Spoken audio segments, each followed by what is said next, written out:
Well, hello, this is Deborah Johnson, and today is all about creating your own structure and building your ideal lifestyle at mid-career and the halftime of life. And our Power of After show is all about maximizing your skills, resources, and experience at the halftime of life to answer what's next for you. And you might also see some recommended podcasts now and then below some of our latest episodes as just a curated discovery tool to help you even more.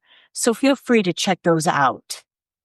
Reaching mid-career or the halftime of life, it often brings both reflection and questions. And after decades of following schedules set by jobs, family commitments, and outside expectations, many people they start wondering what's next for me. And for some, it's a desire for reinvention, and for others, well, it's all about making space for passions and priorities that have been just placed on hold, it feels like forever. And the key to successfully shaping this stage of life, often it comes down to one critical principle, is to create your own schedule and your own structure. And without it, time just slips away in distractions rather than being invested in meaningful pursuits. So my desire for you is that you create your next chapter successfully and that you successfully fulfill the dreams that you imagine. So stay tuned. Power of After is for you at mid-career, halftime of life, helping you maximize your skills, resources, and experience. We have courses, products, and help to make this stage of your life your best and most purposeful ever. Don't miss a single article, free download, or podcast. Get all the latest at goalsforyourlife.com/newsletter. Now, let's dive into today's episode. Well, you may be wondering why structure matters at mid-career. And, and during earlier stages of life, that structure often comes prepackaged. You have a box, work hours, school calendars, children's activities, or corporate demands. They provide a framework for how time is spent. And with our family, with our 3 growing sons, well, we live for part of the year at the ball field. Dinners were either homemade pizza, which they told me they finally got tired of, hamburger helper, or hot dogs from the snack shack. And if you have children or even grandchildren, you understand this schedule. And much of our life revolved all around those sports. And then other school activities as our kids got older. They were in band and they were in other activities, all while we kept our own work going. But now at midlife, the landscape shifts.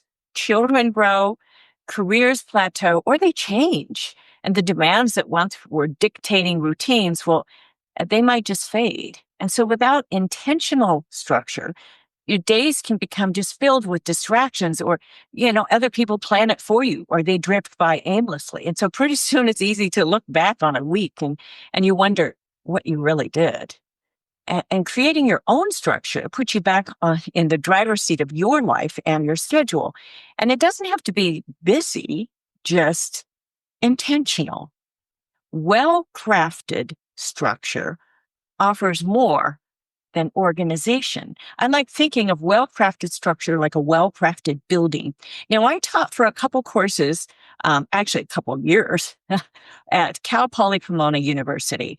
And there was a distinctive triangular pointy tower that instantly became a campus landmark. And it was futuristically designed as a CLA building completed in 1993. But unfortunately, it was built on top of the San Jose Hills fault line. and it earned one of the highest seismic risk scores in the CSU system. And the building also suffered from persistent water leaks, structural and mechanical problems, and it failed to meet California's current earthquake safety standards. So retrofitting it was deemed fiscally and practically unfeasible, and leading to the destruction and demolition of the full building. And to me, this is classic. It's an example of details that were ignored. The building was actually interesting, and it was 8 to 10 stories high with this pointy tower that could be easily seen from multiple angles, including multiple freeways. And it serves as a good reminder to pay attention to the detail of structure as it provides direction, momentum, and accountability. And for us personally, it helps us to align daily actions with long-term goals and ensuring that our next chapter, it builds solidly upon our skills, our experience, and our resources. And so we're going to cover 5 principles here to best apply structure really easily to our lives. Number 1 is just define what matters most. Think about this. The first step in building a structure is easily and clearly, what do you want to do at this chapter of your life? What do you want it to look like? Is it about writing a book, building a business, mentoring others, traveling? Oh, traveling, or deepening relationships. Sometimes it's just visiting family. We're doing that quite a bit. So there are some who want to now focus more on family and travel together. And that's a great goal. However, without clarity, time just gets away from all of us. Clarity makes it possible to create meaningful experiences. And so here's some questions to ask ourselves. Be honest here. 1, what would I regret not doing in the next 10 years? Now, I recently had a friend debating whether to go on an overseas trip with her husband, who will be playing golf for a few days. And I frankly told her I thought she'd regret not going. And these opportunities can end sooner than we imagine. So don't miss some of those experiences. And 2, what are some of your must-haves for this chapter of life? And here's some ideas: health, creativity, income, service, relationships. I want to at least highlight our health. It is extremely important, and paying attention to diet, exercise, and sleep. It should be one of your priorities, especially because it can affect everything else. 3, how do you envision your lifestyle? What do you want your days to look like? Now, if you plan to retire, what will you do after the first 3 days? The clarity that you provide with these questions, it becomes the foundation of your new structure. So here's our principle 2. Create anchors for your days and your weeks. Now, anchors, they are consistent habits or commitments that give stability to your days. And I usually envision a ship, and I even envision a very large ship when I think of an anchor, a solid anchor, and a safe place to drop that anchor. It can save a vessel from destruction, especially in challenging weather around rocks or other obstacles. We hear these stories of just these tragic shipwrecks, and the anchors in our lives don't need to be complicated or heavy, but they should reflect a solidness of our priorities and our values, core values. I read a lot about core values. Make sure you click into those. So here's some examples of anchors: morning routines with reflection, exercise, or reading. And I usually read some scripture every morning, and I write a few sentences in my journal before I exercise. And it keeps me focused, keeps me thankful and grateful as well. Regular time blocks for creative work or business projects. Find what works for you. Now, mornings seem to be my best creative and concentration time to work on projects, but find out what works for you. Many artists like to work at night. Weekly commitments such as volunteering or social engagements or family dinners. And boundaries for technology and screen time. Okay, so that's another landmark that can really waste time. Many devices now will give you an update weekly on your screen time, which might hold a few surprises. Wow. It's like, oh my gosh, I spent that much time online this week. It's surprising. Anchors transform drifting days into purposeful rhythms. And for me, it's establishing a consistent rhythm like a musical composition. The regular beat following a time signature, it keeps the pace going. And anchors also protect your priorities from being consistently sidelined by urgent and even unimportant tasks. Principle 3, align goals with systems. I'm big on goals. Big goals, they're inspiring, but they're only achieved when supported by systems and really tiny steps. I really encourage those consistent small steps to achieve those goals. And a system is a repeatable process that removes that decision fatigue and it builds consistency. And so here's some examples. If your goal is to write, your system might be just like writing 500 words every morning at 8 a.m. So what you write doesn't always have to be perfect. And just writing and getting words on the page, it's a step in the right direction and it gets the creative juices going. There's a great book on this. It's called The Artist's Way. You've probably heard of it. And it just encourages you to write. In fact, I don't write huge amounts like it says, but just writing something helps. So if your goal is better health, your system might be planning meals on Sundays and scheduling workouts 3 days at least a week. I feel better physically with a consistent workout schedule. And even if I'm tired, it gives me energy, believe it or not. Now, if your goal is financial stability, your system might include automated savings or reviewing accounts at the first of every month and find out what works for you. Systems provide momentum and it makes progress inevitable. I like to pay off my credit card every month. I have a routine on this. Very important. Principle 4, embrace flexibility with accountability. Okay, what does that mean? It's tempting to either swing toward rigidity or freedom at the halftime of life. Now, the healthiest structure balances both because flexibility allows you to adapt to new opportunities, while accountability ensures consistency. Now, here's some strategies for accountability. I'm big on accountability and I help other people with this as well. It's part of my program that I help others with. Using a planner or a digital calendar to track commitments helps me. I still use a paper calendar as well as a digital because it's a way to double check my planning. And I like seeing the big picture on the page. I know I'm old fashioned in that, but find out what works for you. Now, sharing goals with a friend. This is big.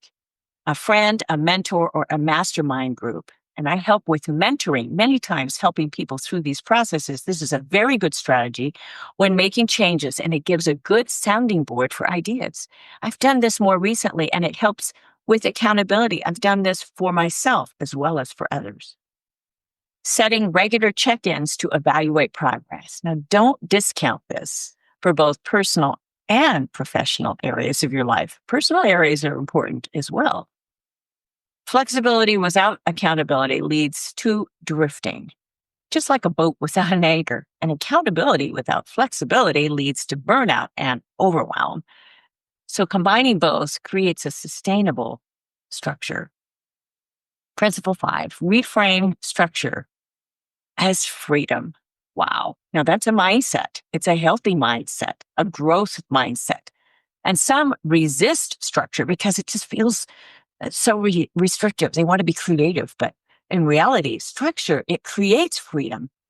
By organizing time intentionally, you free yourself from constant decision making and wasting hours and regret over missed opportunities. And you also create space for spontaneity, creativity, and joy because the essentials are already, they're just accounted for. It takes less of that mental space. For if you're a creative, it's extremely important with this to complete your projects all the way. Structure's less about rules and more about creating an environment where your best self and your creative self can just thrive. So here are some common pitfalls. This is a big one. Overloading your schedule. I'm guilty of this. Structure should simplify, not overwhelm. And I've often had some lofty goals thinking I would get so much more done. But what I really needed to do was create smaller steps for a consistent outcome. So focus on quality, not just the quantity of activities in a day. Here's another thing that we do is neglecting health. And without physical and mental wellness, no structure can sustain progress. Prioritize rest, nutrition, and movement. And this becomes more and more important as we gracefully grow older. I used to need less sleep than today. I need a little bit more, a little older.